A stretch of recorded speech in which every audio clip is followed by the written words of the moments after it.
Afrika. Hasa mawo. Hantu wachale kawi Afrika ino. Kirari ewe.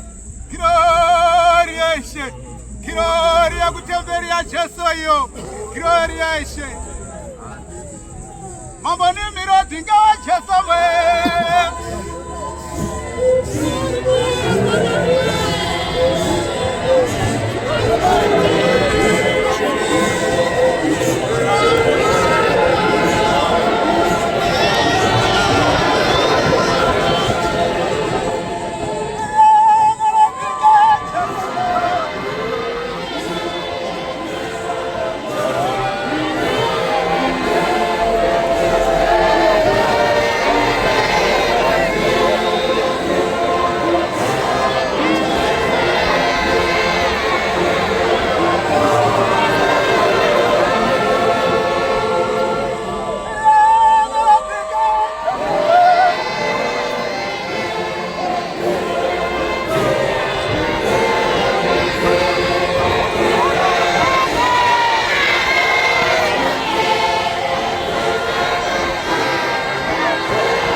Mari kunezauna taurana kusvika hazvauyi muna mutenderi wese unongasa terera bhazi rangu randida kutaurira hazvopindi muno mudenga ndikafamba manhabwe 10 ndikabvunza uya ndakanga ndinaye ndikati kare ndamboita zvakanaka here hazvange ndobvunye kunatsa Afrika. Neliwo masikati anosabatana ndopekutenda kuti mkuru wemazuwa asemingirodi watisanganisa varume nemadzimai nemhuri dzedu panapa masvingo pamusangano wegore takakuidzwa zinenge gore ngaruwane su Afrika. Ndinoti makorokota anhu enzvimbo nemasvingo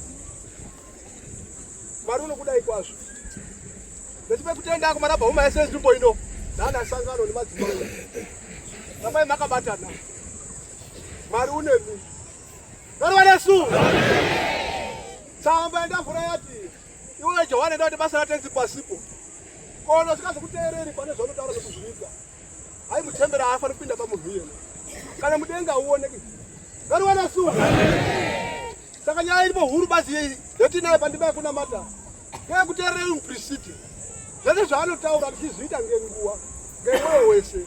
Panafurika. Ndinomutendai Jehovha Sandi Limiroti. Makabve kudenga. Mukauya nyika ino nechechi yaJohani Marange.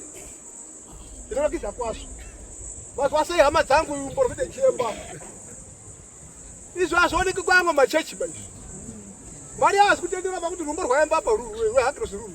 Rwembe kumajeke misheni izvo hazviitwi. Akatombe rumbo rweHagros. Dzimwe dzese akateedzera kuti kwese urwari kuteedzera rumbo. Rune rufu. Ngaruwana sunga. Saka rumbo rakanaka isu takabhabhatidzwa panguva inei. Tichinamata pakuda upristi. Ngatiite kuda kwakwe zvizvo kwazvo. Tichimuteerera panguva dzese. Panafurika. Ana mbuya tokubatsirai mazuva mashomane chiti. Chekuti musha makaroorwa. Mukazi inoroorwa kamwe pamusha pake. Mukazi inofanira kugutsika kuti pamusha pakaroorwa iwowo ndipo paunofanira kufira. Nguva remukazi inofanira kuoneka pamba pakaroorwa. Musagara makasunga mabhegi pamusha menyu. Kuti adai asanangwa andakaenda. Unonga usiposa. Shingirirai mumisha menyu. Zvino hazvinaki misi yese ba. Pamusha pasi ba every day Sunday to Friday urya nechicken. Handi kuryaba. Ngaruwane su. Chicken inozvasa kuma nayo. Mangwana umborye nyemba, umborye mfushwa, uzorye maveji, uzorya futi mbudzi. Ndio upenyu hwomunhu. Munhu ati ba Sunday to Friday ichicken basi. Wabere. Ngaruwane su. Mama dzangu ngatisununguke. Ndiro mvura kanaka kwazvo. Pane mubhatero wataure munomu. Arikati. Ngaruwane su. Ngati wataure vhakeri rangu chairo ndinotaura watangira. Asi ndozvipinda kuti wataure chokwadi. Panafurika. Mama dzangu kune vanhu vakawanda munyika umu. Vari kudaidzisa rere mukuru. Kuti Sandi Limiroti. Vangu vachimurota muhope. Vachitotenda kuti andakokorerwa. Kada mudhara kuraganurwa. Zvino kwazvo zvasina kumana Jesu pachena ngamadziso edu. Masikati pikora pakajeka.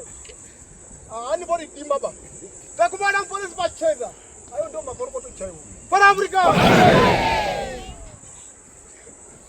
Chitomutendai Jehovha.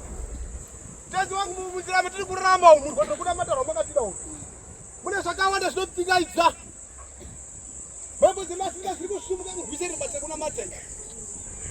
Mhepo dzaakuziya kuti vanhu vava kuti kupinimika ichara Sandi Limiroti. Vanhu chaivo vapenyu vari kufamba kudai vari kurwisana kuti vamwe vasakunyika ichapa. Nekuda kuti basa aro rinogona kubata. Munhu akabasa mabasa akashata mudzinza. Akaromba akauraya anhu. Okuti kuti ndichaponika ini. Woshumurudza akachena. Amen. Amen. Asi izvozvo hati zvichipa. Ende tokumbira mweya kuti acheuka pakudai. Ndakanaka kusambeni. Panafurika. Vandaba zvinobata hama dzangu. Ndikachairiyo. Uyu mukuru unotoenda kudenga ichidzoka. Unokudzira sei. Haasinoda kudenga. Unotoenda ichidzoka. Echenda hechidzoka. Ariko yaanodzika kumuona pano. Vanwana sunga. Vashingira hama dzangu. Wese vanotenda muchapona. Panafurika.